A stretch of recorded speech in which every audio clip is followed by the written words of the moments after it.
السلام عليكم ورحمة الله. الحمد لله وكفى وسلام على عباده الذين اصطفى. أما بعد فأعوذ بالله من الشيطان الرجيم. بسم الله الرحمن الرحيم.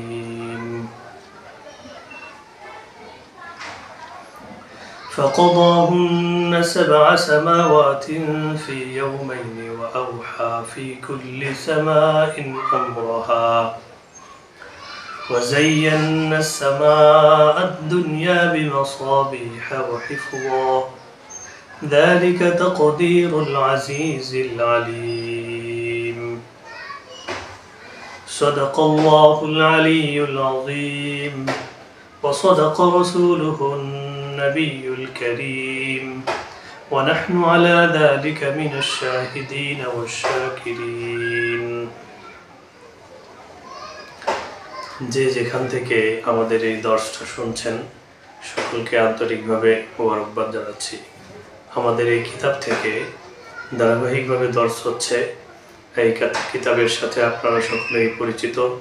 কিতাবটির নাম হচ্ছে আস-সামা ওয়াল আরদু ফিল কুরআনিল কারীম, আল কোরআনে আসমান জমিনের বর্ণনা।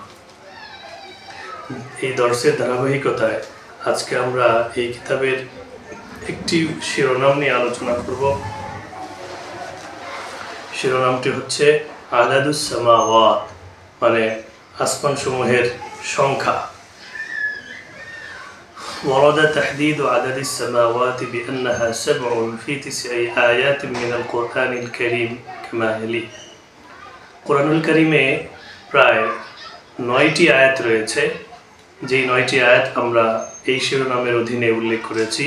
শিরোনামটি হচ্ছে আদাদুস সামাওয়াত, আসমান সমূহের সংখ্যা। তো এই কোরআনুল কারীমের বিভিন্ন সূরার বিভিন্ন আয়াত মিলে মোট এখানে প্রায় 9টি আয়াত আমরা উল্লেখ করেছি। যেই 9টি আয়াত থেকে সরাসরি বোঝা যাচ্ছে যে আসমান সমূহের সংখ্যা হচ্ছে 7টি। তো সূরাতুল বাকারার 29 নম্বর আয়াতে আল্লাহ সুবহানাহু ওয়া তাআলা বলেন, সুম্মা ইসতাওয়া ইলাস সামাই ফাসাওয়াহুন্না 7 সামাওয়াত। সুম্মা ইসতাওয়া ইলাস সামাই, এরপরে আল্লাহ সুবহানাহু ওয়া তাআলা আসমানের প্রতি মনোনিবেশ করলেন। ফাসাওয়াহুন্না 7 সামাওয়াত, এবং এই আসমানগুলোকে 7 আসমানে তিনি বিন্যস্ত করলেন। তার মানে আসমানগুলি স্তরে স্তরে একটার উপরে আরেকটি, একটার উপরে আরেকটি এভাবে বিন্যস্ত, এবং সেগুলো তবাকাতিন, স্তরে স্তরে। এবং আসমানগুলো যে স্তরে স্তরে বিন্যস্ত, এই বিষয়ে আমরা সামনে আরো কিছু আয়াতে এটা প্রমাণ পাব। সূরাতুল ইসরার 86 নম্বর আয়াতে আল্লাহ তাবারাক ওয়া তাআলা বলেন, তুসাব্বিহু লাহুস সামাওয়াতুস সাবউ।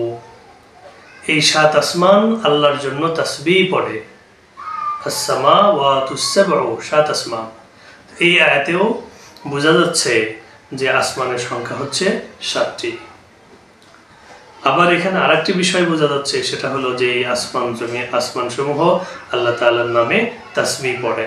সুতরাং তাদের যে অনুভূতি আছে, সেই অনুভূতিরও একটা প্রমাণ এখান থেকে পাওয়া যাচ্ছে, এখান থেকে একটা ইঙ্গিত পাওয়া যাচ্ছে।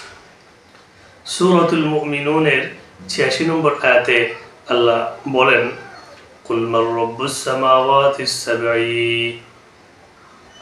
আপনি বলুন যে এই 7 আসমানের রব কে? Who is the lord of this 7 heavens? এই 7 আসমানের লর্ড কে? এই 7 আসমানের প্রভু কে? তো এখানেও কিন্তু আস-সামাওয়াতুস সাবউ, 7 আসমানের কথা উল্লেখ আছে। সূরাতুল ফুসসিলাতের 11 নম্বর আয়াতে আল্লাহ তাবারাক ওয়া তাআলা বলেন, ফাকাদাহুন্না 7 সামাওয়াতিন ফি ইয়াওমাইনি ওয়া আওহা ফি কুল্লি সামাইন আমরাহা ওয়া যায়্যানা আস-সামাআ আদ-দুনিয়া বিমাসাবিহা ওয়া হিফযা যালিকা তাকদীরুল আজিজিল আলীম। এটা একটি লম্বা আয়াত। এই লম্বা আয়াতের শুরুর অংশে আল্লাহ বলছেন, فقضاهن 7 سماوات في يومين আমি 2 দিনের মাঝে এই আকাশসমূহকে আমি 7 আসমানে বিভক্ত করেছি, 7 আসমানে বিন্যস্ত করেছি। তো ওয়াজাআ ওয়াসফুহা বিআন্নাহা তিবাকুন ফি, আর সামনের যে আয়াতগুলো আমি উল্লেখ করব সেই আয়াতে এটা বলা হয়েছে যে আসমানসমূহ হচ্ছে স্তরে স্তরে বিভক্ত, একটার উপরে আরেকটি, একটার উপরে আরেকটি, এভাবে স্তরে স্তরে বিভক্ত। সূরাতুল মুলকের 3 নম্বর আয়াতে আল্লাহ সুবহানাহু ওয়া তাআলা বলেন, আল্লাযী খালাকা সাবআ সামাওয়াতিন তিবাকা, আল্লাহ হচ্ছেন ওই সত্তা যিনি খালাকা সাবআ সামাওয়াতিন, 7 আসমান তিনি সৃষ্টি করেছেন, তিবাকান তবাকাতিন বা'দা তবাকাতিন, একটা স্তরের পরে আরেকটা স্তর, এভাবে স্তরে স্তরে সৃষ্টি করেছেন। এবং সূরা নূহের 15 নম্বর আয়াতে আল্লাহ তাবারাকা ওয়া তাআলা বলেন, আলাম তারাউ কাইফা খালাকাল্লাহু সাবআ সামাওয়াতিন তিবাকা, আলাম তারাউ, তোমরা কি দেখো না, তোমরা কি চিন্তা করো না, কাইফা খালাকাল্লাহু সাবআ সামাওয়াতিন তিবাকা, কিভাবে এই আল্লাহ সুবহানাহু ওয়া তাআলা এই 7 আসমানকে সৃষ্টি করেছেন একটির উপরে আরেকটি স্তরে স্তরে। তো এখানেও কিন্তু তিবাকান শব্দ দিয়ে আকাশসমূহ যে স্তরে স্তরে বিন্যস্ত সেটাও বোঝা যাচ্ছে। ওয়া আশারা ফি সূরাতি তারিক আয়া রকম হচ্ছে 12 নম্বর আয়াত, قال الله عز وجل الذي خلق سبع سماوات ومن الأرض مثلهن الذي خلق سبع سماوات, ওই সত্তা যিনি 7 আসমান সৃষ্টি করেছেন, ওয়ামিনাল আরদি মিসলাহুন্না, জমিনও এমন, মানে জমিনও 7টি। তো এখানে কিন্তু 7 আসমানের সাথে সাথে জমিনও 7টি, সেটার বিষয়েও একটা ইঙ্গিত পাওয়া গেল কোরআনুল কারীমের এই আয়াত থেকে। ওয়াসাফা ফি সূরাতুল মুমিনুনা আয়াত নম্বর 17 বিআন্নাহা তারাইক হাইথু ক্বালা আল্লাহু আযজা ওয়া জাল্লা ওয়ালাকাদ খালাকনা ফাওকাকুম সাবআ তারাইক, ওয়ালাকাদ খালাকনা ফাওকাকুম, আমি তোমাদের উপরে সৃষ্টি করেছি সাবআ তারাইক, 7 আসমান। তো এখানে তরিকতুন তরজমা হচ্ছে তরাইক, যার অর্থ হলো রাস্তা। তো বাস্তবিক পক্ষে এইখানে তরাইক বলতে বোঝানো হচ্ছে যে আসমানে অনেক রাস্তা রয়েছে, মানে 7 আসমান তো ঠিক আছে, কিন্তু এই আসমান সমূহ রাস্তা বিশিষ্ট, যেটা কোরআনুল কারীমের অন্য আয়াত দিয়েও সমর্থিত, ওয়াস-সামাই যাতিল হুবুক।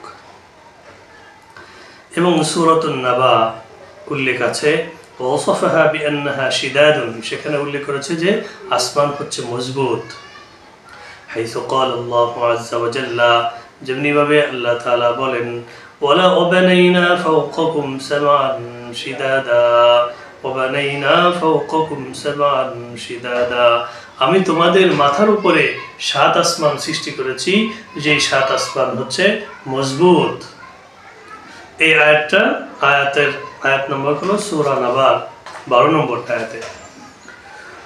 وإذا كان الأمر كذلك فهل العدد 7 مقصود لذاته أم المراد منه الكثرة؟ هذا ما سيجيب عنه المبحث الثاني। তো এখানে এই কোরআনুল কারীমের যে আয়াত, এই আয়াতে কিন্তু স্পষ্টভাবে 7 আসমানের কথা উল্লেখ আছে। তাহলে মুফাসসিরদের মধ্যে, উলামায়ে কেরামের মধ্যে এই বিষয়ে 2টি দলে বিভক্ত হয়েছেন। কেউ কেউ বলেছেন যে এখানে 7 আসমান দ্বারা নির্দিষ্টভাবে 7ই উদ্দেশ্য, অর্থাৎ আসমানের সংখ্যা 7টি, এর বেশি নয়। আবার কেউ বলেছেন যে না, এখানে আসমানের 7 আসমান দ্বারা উদ্দেশ্য হলো মুবালাগা উদ্দেশ্য, অর্থাৎ আরবরা 7 এবং 770 এই সমস্ত সংখ্যা দিয়ে মূলত তারা আল মুবালাগাতু ফিল কাসরা, মানে তারা আধিক্যের দিকে তারা আধিক্য মুরাদ নিতেন, উদ্দেশ্য নিতেন। অর্থাৎ এখানে 7 সামাওয়াত দ্বারা উদ্দেশ্য হবে যে আল্লাহ তাআলা অনেক আসমান সৃষ্টি করেছেন, শুধুমাত্র 7টি আসমানই নয়, এবং এই সংখ্যাটা 7-এর মধ্যেই সীমাবদ্ধ নয়, এটা হলো তাদের অভিমত। কিন্তু আমরা এটার পক্ষে যে এখানে 7 দ্বারা 7ই মুরাদ, 7ই উদ্দেশ্য, অর্থাৎ 7 আসমানই সৃষ্টি করেছে। আমরা সামনের দর্শে আল মাকসুদ বিল আদাদি 7 আসমান দ্বারা কি মুরাদ, কি উদ্দেশ্য, এই নিয়ে উলামায়ে কেরামের বক্তব্য এই কিতাবের আলোকে তুলে ধরব।